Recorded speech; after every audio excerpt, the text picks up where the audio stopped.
神，突然間心事重重咁問我，其實係咪真㗎？啲名人仔乜嘢書仔都識㗎？係啊，真㗎。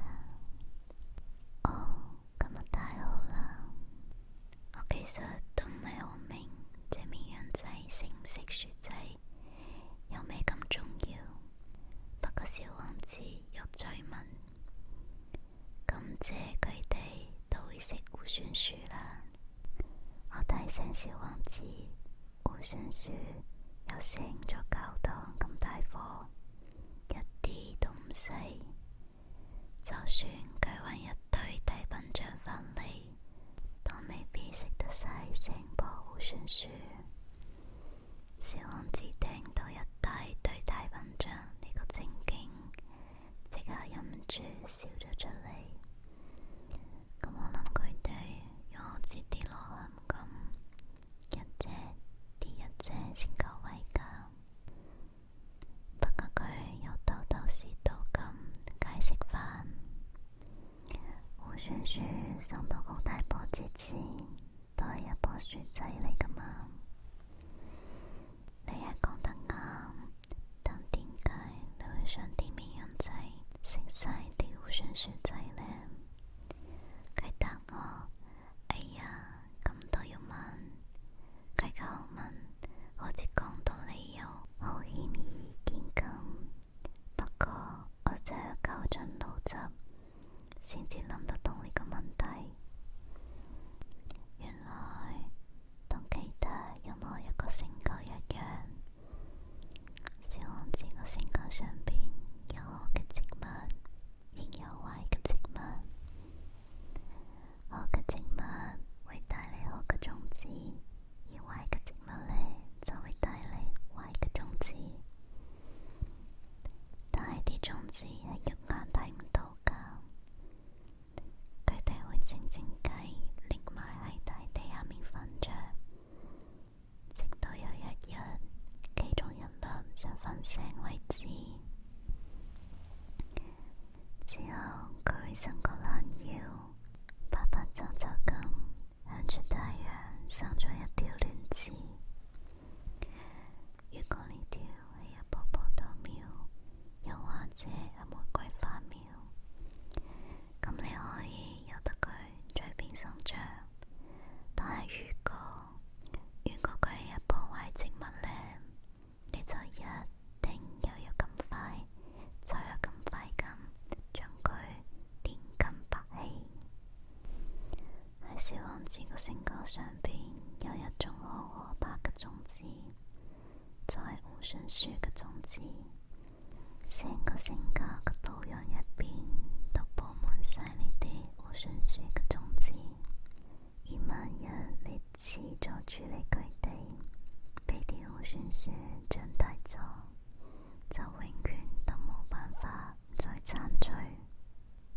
佢哋會纏住晒成粒杏性，佢哋啲根會一路生到一粒星球入邊。如果你星球太細，而互傳書又太多嘅話，最後粒星球仲會逼到爆炸添。呢個係紀律嘅問題。小王子之後話我聽，每朝當你梳洗打理完畢，就一定要小心翼翼咁幫埋粒杏星梳洗打理，一定要俾自己定期去掹走啲互傳書。互傳書同玫瑰樹細波嗰陣好似樣，所以只要有能夠分得出佢哋係互傳樹而唔係玫瑰樹，就要即刻掹走。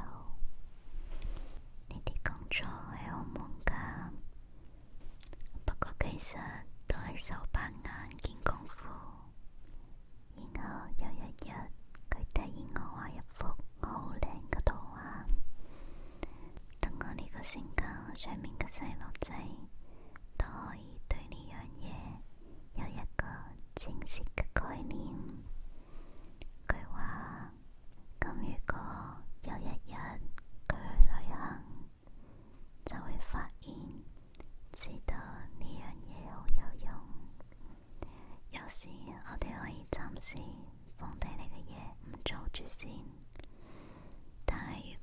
順書嘅話，我講就一定係個大宅男。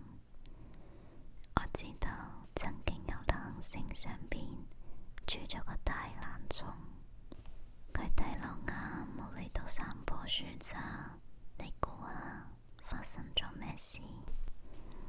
咁我就跟住小王子嘅指示畫咗一幅流行星嘅圖畫。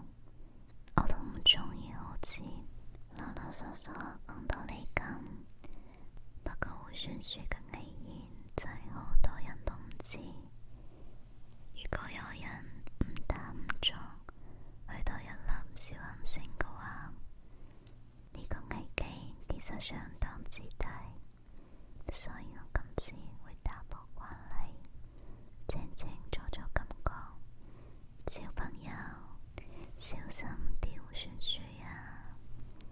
因為要提醒各位朋友一個佢哋一直都冇留意到嘅危機，正如我自己都一直冇留意到，所以我花咗好多心機去畫呢幅圖畫。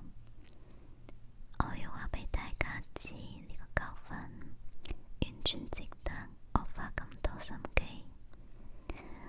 又或者你會問，點解本書入邊冇第二幅圖畫畫得咁好呢？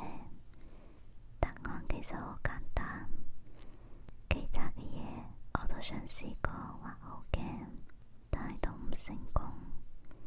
不過當我畫呢幅互算書嗰陣，我有種危機感，要將佢畫好。第6章。小王子，我逐啲咁了解到你憂鬱嘅小生命。長久以嚟，你唯一嘅樂趣就係觀賞從前世珍嘅夕陽。我係喺第4日朝早先知道呢件事情㗎。當時你同我講，我好鍾意日落㗎，不如我哋而家就去睇日落啦。但係仲要等下喎。等乜嘢？等夠鐘日落咯。你一時間呆咗一呆，然後你笑你自己。我仲成日以為自己係屋企添。係人都知，當美國喺正午嘅時候，太陽就喺法國落緊山。如果你可以眨下眼就去咗法國，你就可以即刻睇到日落。可惜嘅係法國太遠啦。不過如果喺一粒好細嘅行星上邊，小王子，你只需要移開你張凳幾步，就可以隨時欣賞黑夜嘅來臨。試過有一日，我總共睇咗44次日落。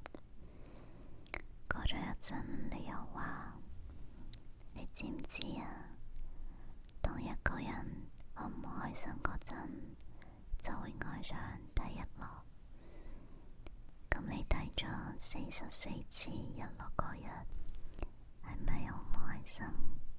但係小王子並冇答到我。第7章，去到第5日，一如既往，都得知綿羊仔，我終於揭開小王子身世嘅秘密。佢好似靜靜雞喺心入邊諗咗呢個問題好耐，之後要大聲講出嚟咁。大嘅謀神突然問我，如果綿羊會食薯仔，咁佢會唔會都食花㗎？綿羊見到咩都食咩㗎啦，就算有刺嘅花都食。係啊，就算有刺嘅花都會食㗎。係咁，啲花要刺你做咩啊？我有時間唔知點答佢。當時我淨係嘗試咁將一粒棘住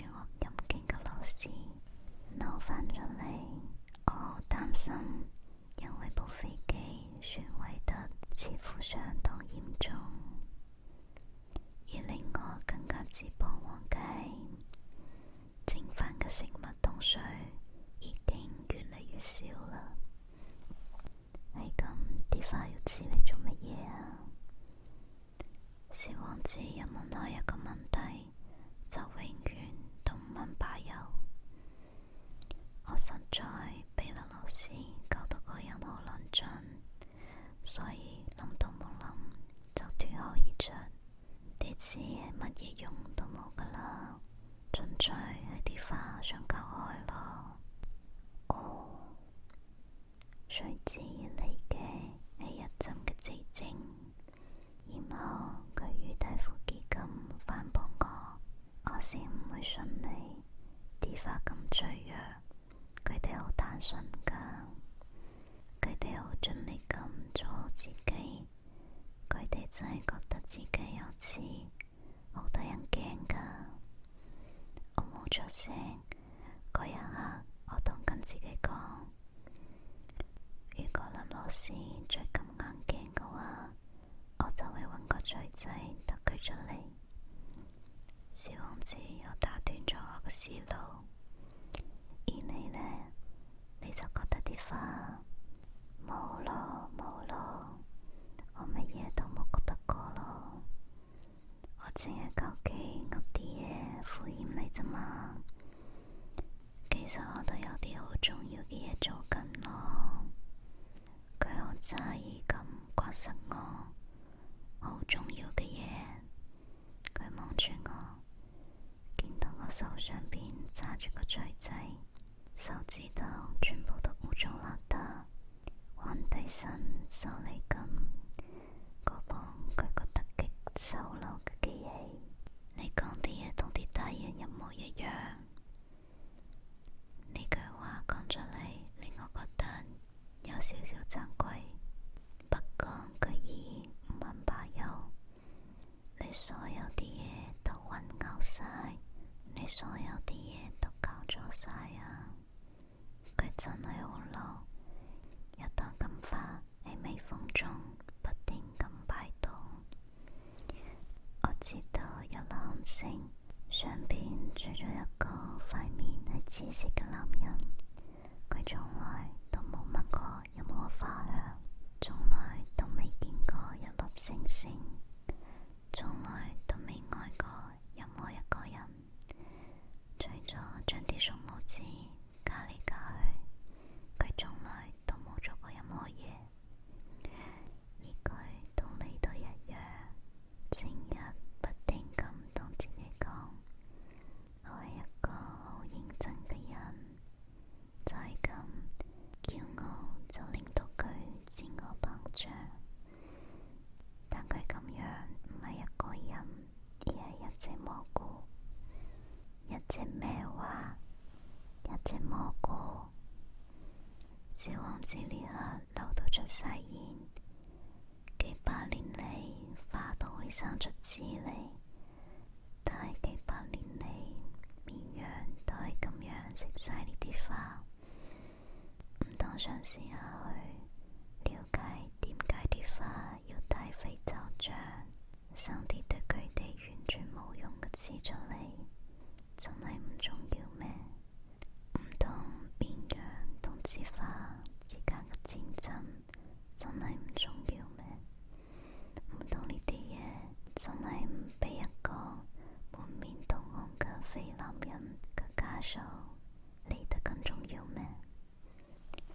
而我本身就識得一朵世界上獨一無二嘅花，除咗喺我藍星上邊之外都揾唔到。但係只要一隻綿羊仔一啖就可以摧毀佢，就只係咁冇一招，甚至乎根本佢自己都冇留意到自己做咗乜嘢。我諗呢樣嘢同樣都無關重要啦。佢面都紅晒，繼續講：如果有人鍾意一朵花，一朵千千萬萬繁星上面獨一無二嘅花，咁只要抬頭仰望星空，佢就會覺得好開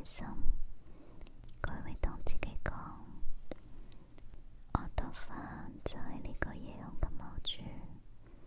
但如果綿羊仔食咗朵花，咁對佢嚟講就會好似所有星光都突然間熄滅一樣。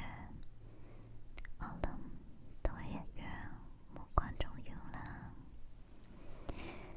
佢已經唔能夠可以繼續講落去，眼淚突然間奪眶而出，夜幕低垂，我放低咗手頭上邊嘅工具，